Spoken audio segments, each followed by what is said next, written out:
أعوذ بالله من الشيطان الرجيم. بسم الله الرحمن الرحيم. تبارك الذي بيده الملك وهو على كل شيء قدير، الذي خلق الموت والحياة ليبلوكم أيكم أحسن عملا وهو العزيز الغفور، الذي خلق 7 سماوات طباقا، ما ترى في خلق الرحمن من تفاوت، فارجع البصر هل ترى من فطور، ثم ارجع البصر كرتين ينقلب إليك البصر خاسئا وهو حسير.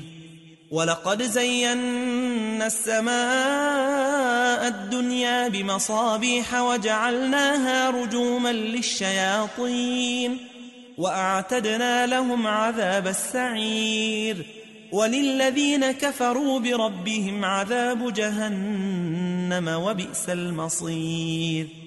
إذا ألقوا فيها سمعوا لها شهيقا وهي تفور، تكاد تميز من الغيظ، كلما ألقي فيها فوج سألهم خزنتها ألم يأتكم نذير؟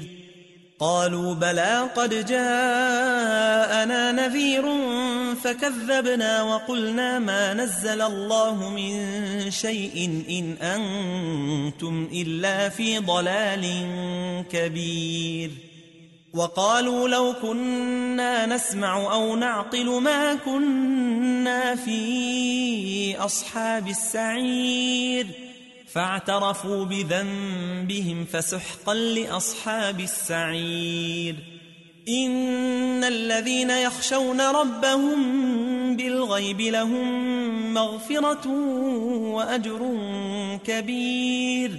وأسروا قولكم أو اجهروا به إنه عليم بذات الصدور. ألا يعلم من خلق وهو اللطيف الخبير. هو الذي جعل لكم الأرض ذلولا فامشوا في مناكبها وكلوا من رزقه وإليه النشور.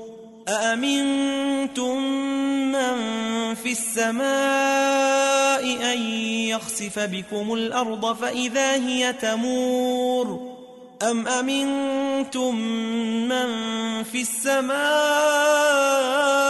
أن يرسل عليكم حاصبا، فستعلمون كيف نذير. ولقد كذب الذين من قبلهم فكيف كان نكير. أولم يروا إلى الطير فوقهم صافات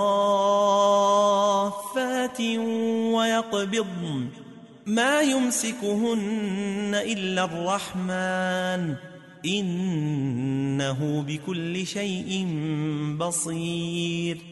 أمن هذا الذي هو جند لكم ينصركم من دون الرحمن إن الكافرون إلا في غرور. أمن هذا الذي يرزقكم إن أمسك رزقه بل لجوا في عتو ونفور. أفمن يمشي مكبا على وجهه أهدى أمن يمشي سويا على صراط مستقيم. قل هو الذي أنشأكم وجعل لكم السمع والأبصار والأفئدة قليلا ما تشكرون. قل هو الذي ذرأكم في الأرض وإليه تحشرون. ويقولون متى هذا الوعد إن كنتم صادقين. قل إنما العلم عند الله وإنما أنا نذير مبين. فلما رأوه زلفة سيئت وجوه الذين كفروا وقيل هذا الذي كنتم به تدعون. قل أرأيتم إن أهلكني الله ومن معي أو رحمنا فمن يجير الكافرين من عذاب أليم. قل هو الرحمن آمنا به وعليه توكلنا فستعلمون من هو في ضلال مبين قل أرأيتم إن أصبح ماؤكم غورا فمن يأتيكم بماء معين